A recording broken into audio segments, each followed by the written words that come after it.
Bonjour et bienvenue sur Comics Code pour le 62e épisode d'une semaine en comics, un épisode dans lequel on va donc passer en revue quelques-unes des sorties de cette semaine. Et cette semaine, promis, ça va être court, vu que mon seul achat de la semaine, c'est lui, Hellboy in Love, le 19e tome de la série, signé Mike Mignola et Christopher Golden au scénario, et Matt Smith au dessin. Hellboy in Love, c'est donc une mini-série sortie aux États-Unis en 2022-2023 et que Delcourt vient de publier en France. Et ça parle... alors, est-ce que tout est dans le titre ou bien est-ce que c'est trompeur ? Est-ce que, en ouvrant ces pages, on va vraiment lire une comédie romantique, genre Coup de foudre à Arkham ou 4 invocations de démons et un enterrement ? Eh ben, oui et non.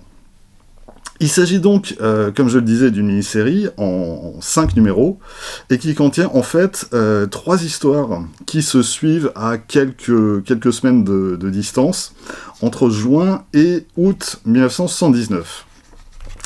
Et ces 3 histoires mettent en scène Hellboy et une jeune archéologue qui s'appelle Anastasia Bransfield. Les deux vont se rencontrer à bord d'un train, un train qui va être attaqué par des gobelins. Ouais, c'est des choses qui arrivent relativement couramment dans l'univers d'Hellboy. Les gobelins en question, ils en ont après une malle qui est en possession d'Anastasia, et Hellboy, bien évidemment, va lui venir en aide.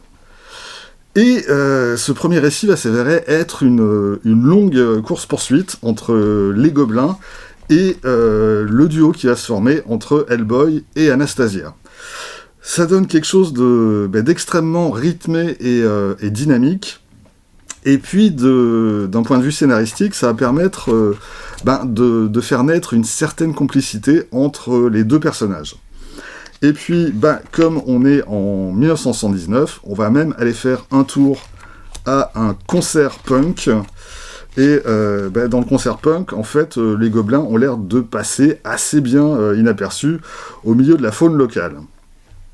Vraiment, ça donne un très bon premier récit, encore une fois, très dynamique, et puis porté par un duo qui fonctionne bien. Mais le meilleur reste à venir, et le meilleur, c'est le deuxième récit, le Théâtre des Ombres.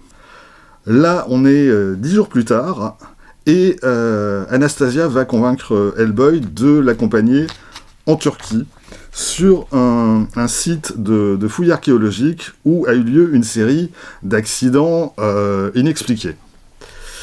Il va être question dans cette histoire de théâtre d'ombre, c'est-à-dire c'est un spectacle qui consiste à animer des marionnettes en ombre chinoise sur un écran. Et ce théâtre d'ombre va donner lieu, dans le récit, à une idée assez géniale qui va littéralement transformer la forme du récit. Là encore, on a droit à une bonne histoire. Et puis, une fois encore, le duo Hellboy-Anastasia fonctionne extrêmement bien, et d'autant plus que le jeu de séduction auquel ils s'adonnent l'un et l'autre ne vient jamais ralentir l'action du récit. Tout ça est parfaitement bien mené, c'est inventif, et c'est vraiment un plaisir de lecture. Et puis, on va avoir une dernière partie, un peu plus courte que les autres, mais qui raccroche les wagons avec certains éléments introduits dans la première partie. Alors, en ce qui concerne la relation entre Hellboy et Anastasia, est-ce qu'ils vont conclure ? Mystère. Alors, voilà, j'en dis pas plus, mais vraiment, ce 19e Hellboy, c'est une bonne cuvée, tant côté scénario que côté dessin. Donc, content je suis. Et en bonus, on a droit à un sketchbook de Matt Smith assez conséquent, une douzaine de pages de travaux préparatoires qui sont commentés par l'artiste. Et je termine en signalant que cet album fait 128 pages, format 17 par 26 cm, La traduction, comme toujours, elle est signée Anne Capuron. Et l'album est au prix de 16,50 €. C'est tout en ce qui concerne mes achats de la semaine, donc. Enfin, mon achat de la semaine. Chez Urban, les titres qui étaient annoncés pour ce lundi, on les a traités la semaine dernière. Et les nouveaux titres sortis ce vendredi, c'est la nouvelle vague Urban Nomade. Peut-être que je reviendrai sur un ou deux d'entre eux dans les prochaines semaines. On verra. Chez Comics Initiative, en théorie, on avait 2 nouveaux titres qui sortaient cette semaine. En pratique, je les ai pas vus, donc je guetterai ça dans les prochains jours. Sinon, chez iComics, il y a eu des trucs trop chers. Et puis, chez Panini, on a eu du Star Wars et du Daredevil. Et justement, on va finir là-dessus. On va parler de la nouvelle série Daredevil de Saladin Ahmed et Aaron Kuder. Et pour ce faire, on va tenter une expérience. Attention. On va essayer de feuilleter le premier numéro sur ma tablette sur Marvel Unlimited. Voilà. Alors je sais pas trop comment ça va rendre à l'écran. Je suis à la bourre et j'ai pas eu le temps de faire d'essai, donc si c'est tout pourri d'avance, je vous présente mes excuses et promis on recommencera pas. On va bien voir. C'est donc la nouvelle série Daredevil qui succède à celle écrite par Chip Zdarsky et qui démarre là où Zdarsky s'était arrêté. Alors pour situer, attention, spoiler si vous n'avez pas lu la période Zdarsky, Matt Murdock s'est sacrifié pour sauver les âmes de ses amis prisonniers des enfers.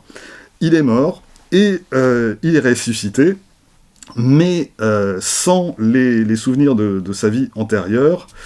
Et le voilà désormais prêtre catholique. Alors, il vit toujours à Hell's Kitchen, mais il s'occupe désormais d'un foyer pour adolescents en difficulté.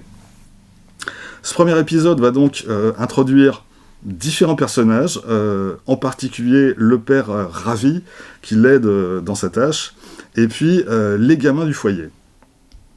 Alors, je le disais, Murdock se souvient pas de qui il était, mais il lui revient de temps en temps des bribes de mémoire, et puis aussi, il a quand même conservé ses capacités physiques intactes, et il faut bien reconnaître que c'est quand même toujours pratique pour calmer quelques voyous dans la rue.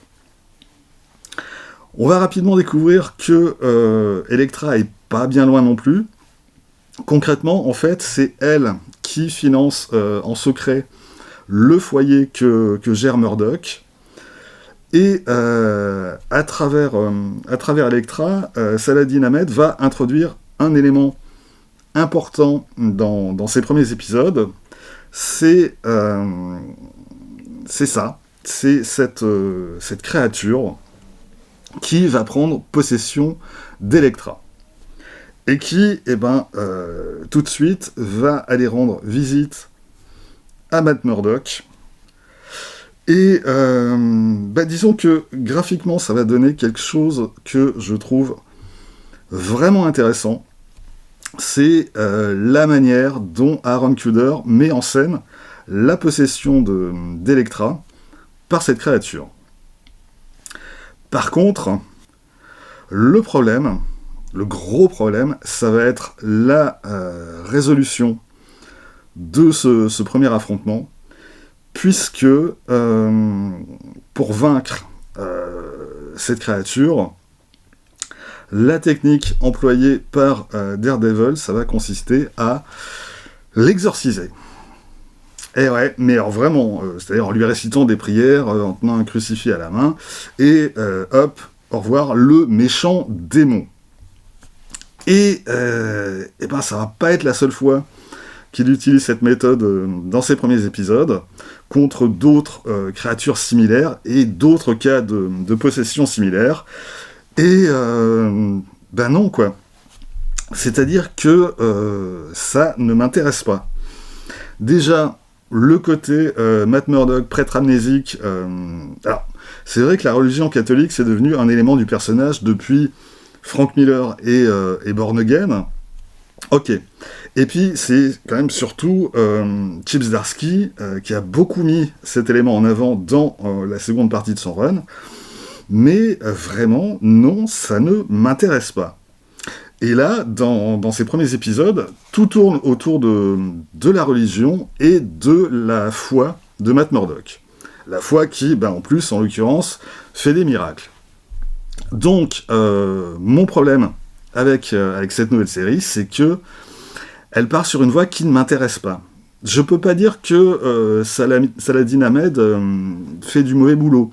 J'ai pas de critique majeure sur ces premiers épisodes, hormis un côté quand même assez répétitif dans la disposition des épisodes et les menaces similaires qui s'enchaînent. Mais vraiment, c'est surtout que ça ne m'intéresse pas. Le point fort de ce premier épisode, c'est évidemment les planches d'Aaron Kuder, que je trouve vraiment très réussies. Mais là aussi, attention, sur les 5 premiers épisodes qui figurent dans l'album Panini, Kuder, il dessine les 2 premiers, et il dessine la moitié du 3e. Ensuite, il est remplacé par Germán Peralta sur le numéro 4, et par Farid Karami sur le reste. Et les deux font d'ailleurs du bon boulot, mais voilà, si vous y allez avant tout pour Kuder, concrètement, vous serez qu'à moitié satisfait. Donc voilà.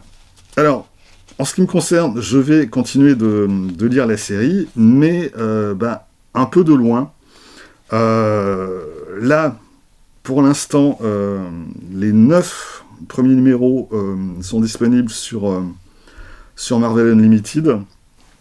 J'ai seulement lu les 5 premiers pour coller avec l'édition Panini, et honnêtement, je suis pas super pressé de lire la suite.